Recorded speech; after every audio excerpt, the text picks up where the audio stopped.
வணக்கம்.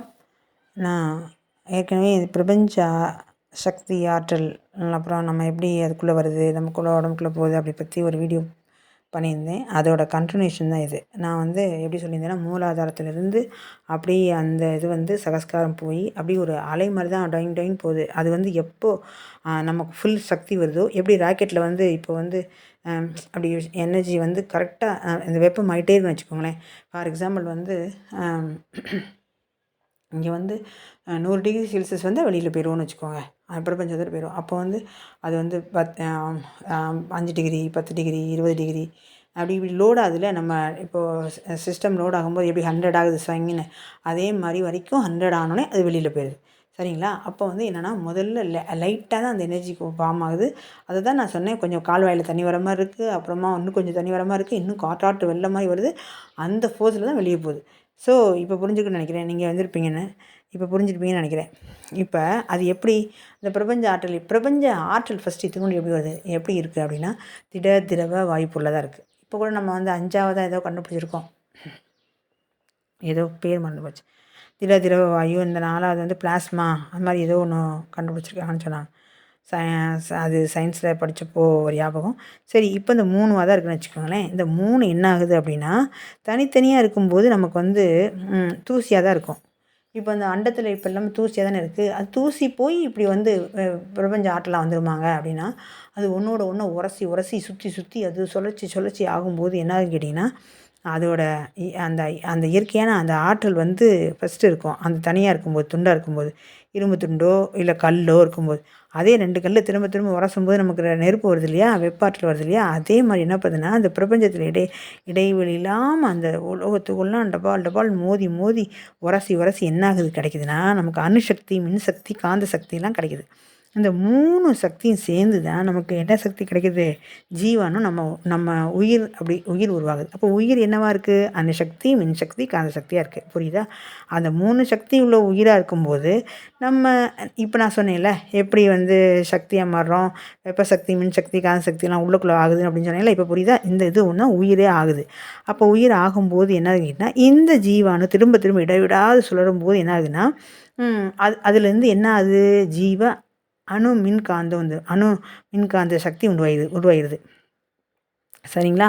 அந்த ஜீவாணுலேருந்து உயிர்லேருந்து நமக்கு உயிரை திரும்ப திரும்ப அப்படி இப்படி சுழற்சியால் உராய்வினால் நமக்கு என்ன ஆகுதுன்னா, அமேசிங்காக ரொம்ப ஸ்ட்ராங்கான, என்னன்னே சொல்ல முடியாத, இவ்வளோ தான் அப்படின்னு சொல்ல முடியாத அளவுக்கு அந்த ஜீவகாந்தம் வந்துடும். அந்த ஜீவ அணுலேருந்து. அப்போ அதில் என்ன கிடைக்குது அப்படின்னா, சக்தி கிடைக்குது. அணுமின் காந்த சக்தி கிடச்சிரும்.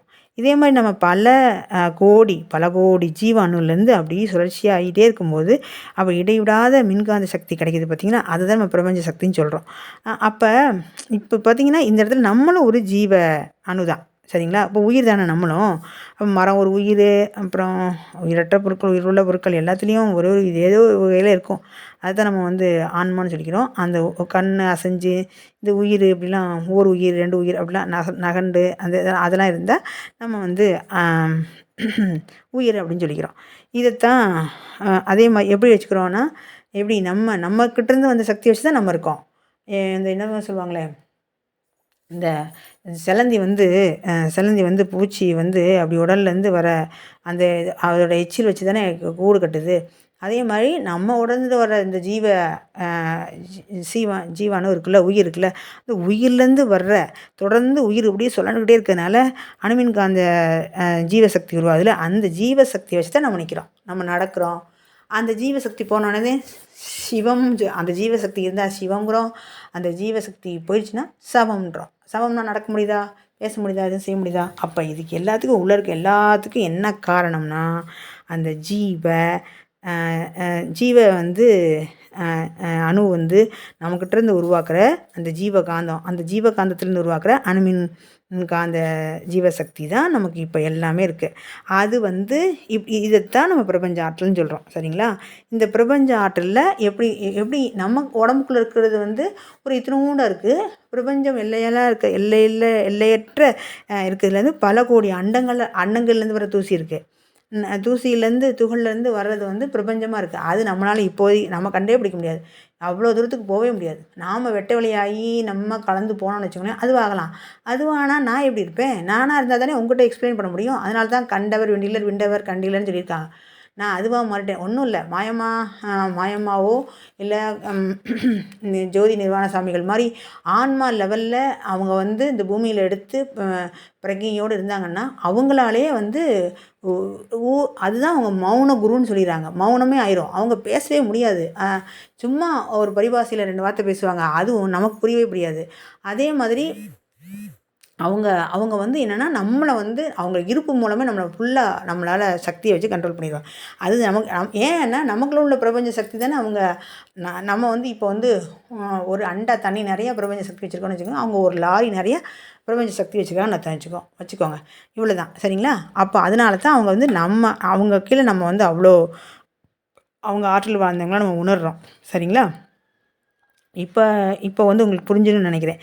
அப்போ அந்த தூசி இருக்குது பார்த்தீங்களா, அந்த தூசி படலம் தான் நான் சொன்னேன்ல 2க்கு இடையில உள்ள. இப்போ ஒரு கண்ணாடி, இந்த ஃபோன் இருக்குது, இந்த ஃபோன் பேசிகிட்டு இருக்கேன், இந்த ஃபோனாகவும் நானும் ஏன் வேறு இருக்கோம் அப்படின்னா, நடுவில் என்ன இருக்குது? கேப். அந்த தூசி படலம் இருக்குது. அந்த தூசி படலம் இருக்கிறதுனால தான் இந்த ஃபோன் எனக்கு தெரியுது. இந்த தூசி படலத்தை எடுத்துகிட்டோன்னு வச்சுக்கோங்களேன், இந்த ஃபோனாக நானே மாறிடுவேன். நான் தான் ஃபோனாக மாறிடுவேன். எதை நான் பார்க்குறேன், மரத்தை பார்த்தீங்கன்னா மரம் நானாக இருப்பேன்.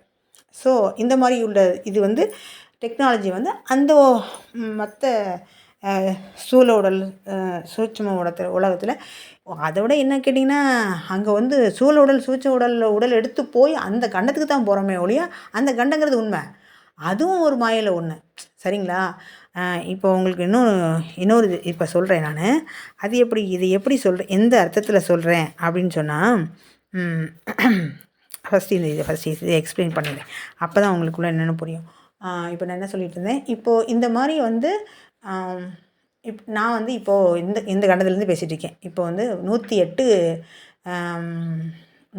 என்ன சொல்கிறாங்க, 108 பூமி இருக்குது, சரி, அண்டம் இருக்குது, 108 அண்டம், 108 அண்டத்துக்குள்ளே 108 பூமி இருக்குது. சரி, எதுக்குங்க 108 சொல்கிறாங்கன்னா, இந்த 21,600 அப்படி டிவைட் பண்ணால் 10,800 வரும். அந்த 10,800 தான் இவங்க வந்து 108ன்னு பற்றிட்டாங்க, சரிங்களா? அதுலேருந்து வந்து பிரிச்சுக்கிறதுக்காண்டி எல்லாமே ஒரு கணக்குப்படி தான் நடக்குது. ஆனால் ஒழுங்கற்ற தன்மை மாதிரி இருக்குது. ஆனால் ஒரு ஈர்ப்பு விசையில் தான் நடக்குது. இந்த எல்லாமே அந்த கோள்கள், அந்த நட்சத்திரங்கள் எல்லாமே ஒரு இதில் பர்டிகுலர் டைமில் இருக்குது. அப்படி அந்த ஈர்ப்பு விசையால் தான் இருக்குது. இப்போ இந்த நான் சொன்னேன்ல 3, என்னது, வெப்பாற்றல், காந்தாற்றல், மின்னாற்றல், இந்த 3 தானே உருவாகி தானே உயிர் வந்துச்சு. அந்த உயிர் திரும்ப அப்படியே சுற்றிக்கிட்டே வந்து சுழற்சினால தானே அந்த அணு மின் காந்தம் வந்துச்சு. இப்போ வந்து அந்த அணுமின் காந்தமெல்லாம் சேர்ந்து கோடி சேர்ந்து தானே பிரபஞ்சமாக வந்துச்சு. அந்த பிரபஞ்சம் நிறைய இருக்கிறதுனால தான் பிரம்மாண்டமாக இருக்குது. அப்போ அந்த அணுவாக உள்ளே இருக்கோம்ல, அப்போ நம்ம எப்படி பிரபஞ்சம், நம்ம எப்படி பிரபஞ்சம் வெளியே இருக்குன்னு இப்போ உங்களுக்கு புரிஞ்சிச்சா? இப்போ புரிய வச்சுட்டேன்னு நினைக்கிறேன். ஸோ இப்போ வந்து என்னென்னா, ஓகே, நமக்கு இது வந்து தொடர்ந்து இருக்குது. அங்கே வந்து நிறைய அண்டங்கள்லேருந்து போய் எல்லாமே இருக்குது. இந்த உடம்புக்குள்ளே ஒரு ஜீவனணு அணுவா இல்லை ஏதாவது அணுக்கூட்டமைப்பு இருக்கான்னு தெரியல. அது இந்த கான்செப்ட் தான் ஏங்குன்னு தெரியுது. இப்போ உயிர் என்னது டெங்கின்னு மேலே எடுத்து வச்சு ஒரு அணுவாக இருக்கா, அது அந்த எப்படி சூரியனில் வந்து ஹீலியம் அணு எப்படி O3 வந்து அப்படி ஆகிட்டே இருக்குது, அப்படி அந்த விளைஞ்சு வருது. அந்த ஃபெக்ஷனாக அணுக்கரு பிளவு, அணுக்கரு இணைவு மூலம் வந்து அணுக்கரு இணைவு மூலம் ஒரு சில நடக்குது. இந்த அணு மின் உலை இருக்குது பார்த்திங்களா, அது வந்து பிளவு, அது வெடிக்குது. இணைவுனா அதெல்லாம் சேருது. அப்போ வந்து என்னென்னா அணுக்கரு பிளவு, அணுக்கரு இணைவு மூலம்தான் இங்கே மொத்த கான்செப்டே நடக்குது. இது மூலம் தான் அந்த மின்காந்தம், வெப்பாற்றல், இந்த ஒளியாற்றல் இந்த மாதிரிலாம் கிடச்சிக்குது, சரிங்களா?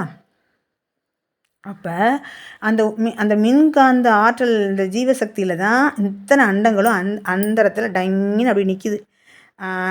இப்போ நம்ம உடலை சுற்றி நான் ஏற்கனவே சொன்னேன்ல, இந்த கையை வச்சு இப்படி செஞ்சு பார்த்தீங்கன்னா ஒரு வந்து என்ன சொல்கிறது, இந்த ஒரு மாதிரி மின்காந்தம் இருக்குதுன்னு சொன்னேன்.